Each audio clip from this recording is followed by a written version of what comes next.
次我哋嚟到中半山嘉富麗苑一個1900尺嘅一個單位，呢個單位其實間隔係3房間隔為主，住咗一家4口嘅，咁都係以輕歐式嘅風格為主。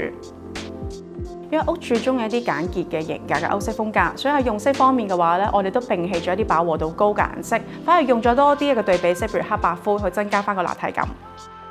但門口入嚟咧有個長長嘅玄關，我哋利用咗呢一邊嘅牆身做翻一啲入牆嘅一啲鞋櫃，方便翻收納。我哋都用咗特別嘅物料鋪翻呢度嘅地下，令到成個儀式感會加強翻。但係呢度嘅自然光唔係太多，咁所以廚房嘅門我哋用咗一個玻璃嘅間隔嘅門啦，令到自然光會透翻呢個位置啦。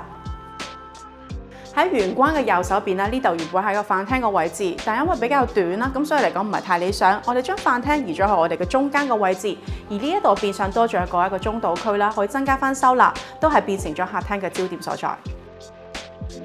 本身我身後邊呢一個琴房咧，其實係屬於飯廳嘅部分啦，比較岩慘啲。我哋索性將佢拉直咗，咁我哋就用咗鐵框玻璃做一個間隔，入邊係一個琴房，都有自然光去透翻我哋嘅酒吧區。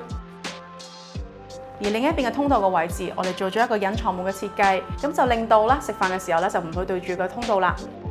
兩個女女間房咧都係一個眼鏡式嘅佈局啦。個床尾嘅位置，我哋將原本嘅間隔牆拆咗佢啦，變咗一個櫃嘅間隔，令到佢三邊落床嘅空間嘅更加闊落。咁因為兩個女女咧年紀都差唔多係大嘅啦，咁所以佢哋都有自己嘅諗法。咁除咗兩邊嘅入牆櫃之外咧，中間嘅床同埋書台咧都係 loose furniture， 方便佢以後咧調整翻個空間。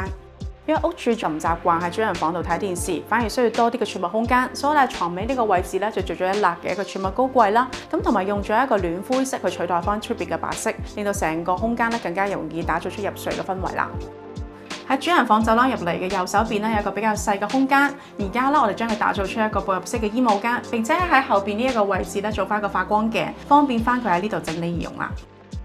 原本客廁同主廁嘅空間相若，而家我哋咧就擴闊咗主廁嘅範圍，令到佢可以容納到一個雙星盤啦。另外都有空間可以容納到一個獨立嘅一個浴缸。